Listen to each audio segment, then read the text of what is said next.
I'm Dr. Lora Shahine. Welcome to my YouTube channel. Today, we're going to talk about how the potential overturn of Roe v. Wade could impact IVF as we know it.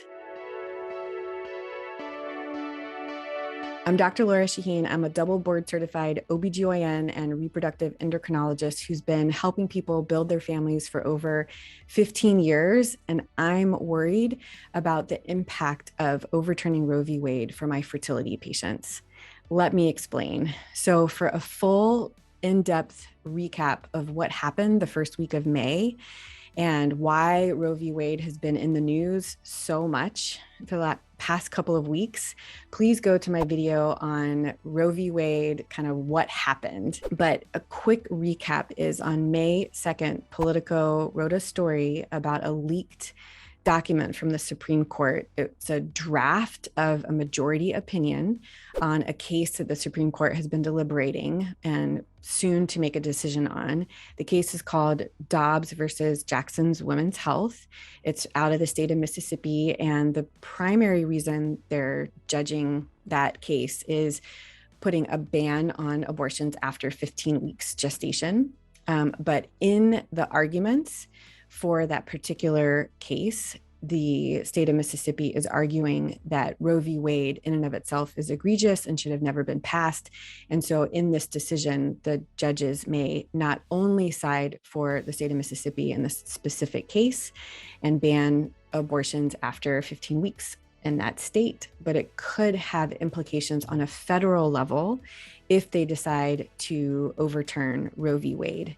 Roe v. Wade is a Supreme Court decision that was made in 1973 that has protected access to abortion and indirectly other reproductive rights for over 50 years. And if it's overturned, it is not just about abortion, it's about reproductive rights. If it is overturned, there could be implications on types of birth control that are accessed, as well as in vitro fertilization or assisted reproduction. So what does Roe v. Wade have to do with IVF anyway?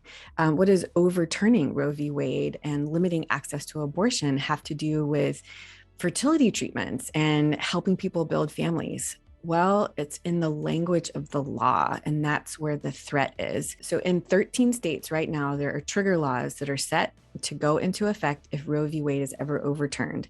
So these laws don't need any more deliberation. It's already been decided by the states that if Roe v. Wade is overturned, these laws go into effect. And they're aimed at limiting access to abortion. A lot of them are criminalizing abortion. You should really learn more about that in particular. But in the relationship to IVF, that's what we're talking about today. So a lot of these trigger laws have language within the law that is giving rights to life at fertilization, and laws that are going into effect to limit abortion, but state we are trying to protect human life at any stage, talking about protecting life at fertilization and after.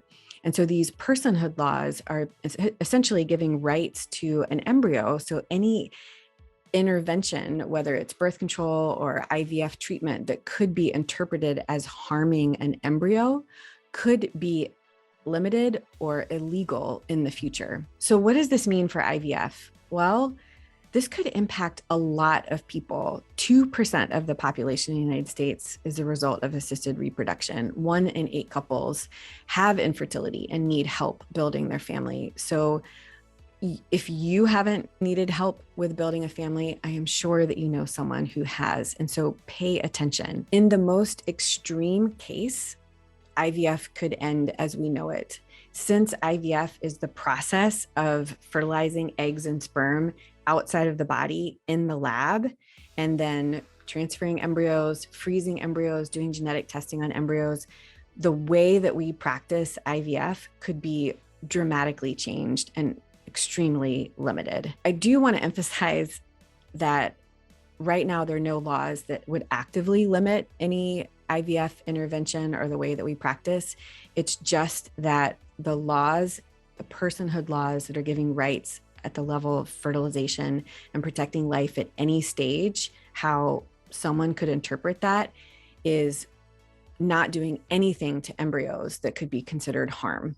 And that is subject to interpretation too. So what are some of the actual limits that could happen? Well, remember, the way IVF works is we are giving gonadotropins to recruit multiple eggs in one cycle and retrieving multiple eggs with the egg retrieval, fertilizing those eggs with sperm, watching embryos grow, and sometimes testing embryos and freezing embryos, and then eventually transferring one tested embryo. Or you don't have to do genetic testing on embryos to be successful, but it's just becoming more and more common. But today, if we transfer one tested embryo, we have such a high success rate, we don't need to transfer more than one embryo. We don't need to run the risk of these high risk pregnancies. And we're dramatically decreasing the number of transfers that people have to do to have their family. The way that we're practicing now is optimizing outcomes for our patients. But if we are limited by what we can do with embryos, it's going to dramatically change the process. So things that could happen, we could have limits on the number of eggs that we can fertilize. This was done in Italy in 2008. Italy had laws that said you could not fertilize more than 3 eggs, and you had to transfer all embryos that were created, regardless of how the quality of the embryo and regardless of the number of pregnancies that person wanted. You just took your chances. And if someone got triplets, they got triplets. Or if none of the eggs fertilized, you just discarded the rest of the eggs and started another IVF cycle. As Italy learned, this increased cost, this increased multiple gestations, and the success rates with IVF were abysmal. And so they changed the laws to allow us to practice by fertilizing all of the eggs that are retrieved in one cycle. So if we limit the number of eggs that we can fertilize, then we're not harming embryos, but we are increasing cost to our patients. We're increasing the number of egg retrievals someone has to do, and we could be forced to transfer more embryos than someone wants and result in high-risk pregnancies. Multiple gestations have a higher chance of preterm delivery, NICU stays, death, cerebral palsy. We have just come so far in creating a field with lower risk and higher success rates. Seeing that go backwards and our patients suffering for it is heartbreaking. We could have limits on the number of embryos we create. We could have limits on how we discard embryos or inability to discard embryos. We could be forced to transfer all the embryos that we create and forcing birth in that way. So personhood laws could have the unintended or maybe intended, I just don't know. There's so much going on in the world right now, but it could have the outcome of limiting reproductive rights in the way IVF is conducted at this time.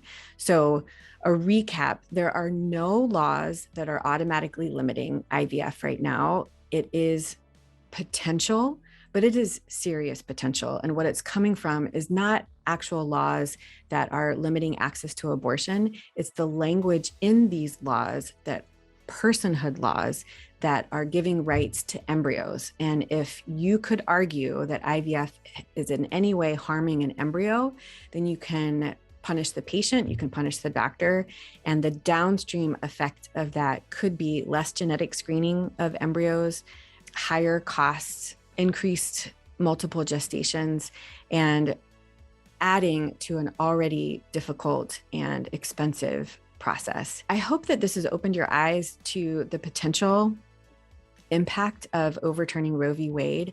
It is not just about abortion or limiting access to abortion. It's about reproductive rights. And there are wider impacts, including family building through IVF, that a lot of people haven't thought of. So what can you do? Use your voice. Reach out to your legislators on a city level, on a state level, on a national level. Write letters, call, let your representatives know how you feel about this. You can also donate to organizations that are fighting to protect reproductive rights.